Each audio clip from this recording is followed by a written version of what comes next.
नहीं, सवाल तो सफलता का बाद में है, पहले तो मेहनत को लेकर जो हड़बड़ाहट है उसको लेकर बात करेंगे। आपने कहा कि इसको बहुत गंभीरता से मत देखिए, पार्टी का विस्तार हो गया है, इतने मंत्री इतने नेता हैं, गंभीरता से लेना चाहिए। पर 4 दशक का आपका राजनीतिक जीवन हो गया नरेंद्र सिंह जी, कभी देखा नहीं कि चुनाव आचार संहिता लगने का अता पता नहीं और भाजपा के द्वारा 40-40 टिकट घोषित कर दिए जाए। बदला तो है, कुछ रोशनी दीजिए ना।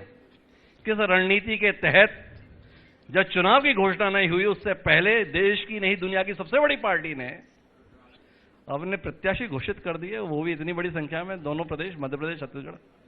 कुछ तो रोशनी मिले नरेंद्र सिंह जी से। जैसे जैसे समय आगे बढ़ता है तो समय परिवर्तन के साथ साथ सोच में भी परिवर्तन होना चाहिए, और इसलिए नई परिस्थितियों में नए प्रयोग करने का हौसला भी किसी राजनीतिक दल में हो तो उस राजनीतिक दल की तारीफ होनी चाहिए।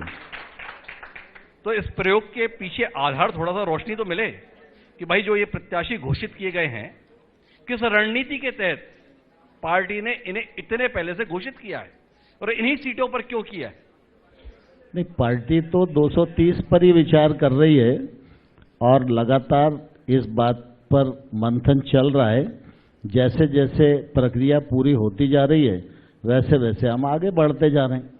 तो ये 39 सीटें हैं, ये 39 सीटों पर जो प्रत्याशी चयन कल घोषित किया गया है, किस आधार पर घोषित किया गया? थोड़ा सा इसके विषय में बताइए। बहुत मजबूत सीटें हैं इसलिए किया, बहुत कमजोर हैं इसलिए किया, प्रत्याशी कहीं भाग ना जाएं इसलिए किया, किस लिए किया? नहीं, स्वाभाविक रूप से जब चुनाव आता है जी तो निश्चित रूप से सीट के मामले में ए बी सी सीट करने की कोशिश होती है जी, और ये वो सीटें हैं जिनको हम पिछले बार जीत नहीं पाए थे जी। तो जो सीटें हम जीत नहीं पाए हैं उनके बारे में अलग स्ट्रेटेजी है जी।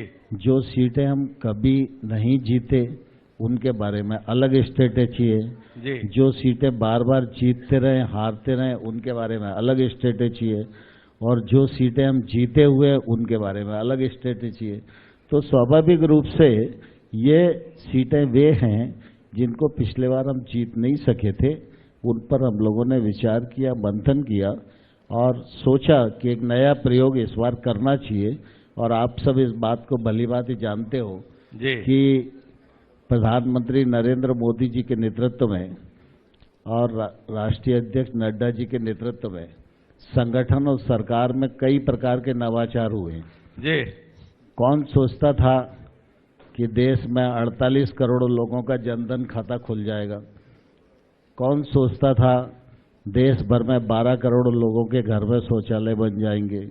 कौन सोचता था 10 करोड़ लोगों को उज्ज्वला योजना के अंतर्गत गैस का सिलेंडर मिल जाएगा? लेकिन ये सोचा गया तो क्रियान्वयन भी हुआ और उसका लाभ मिला।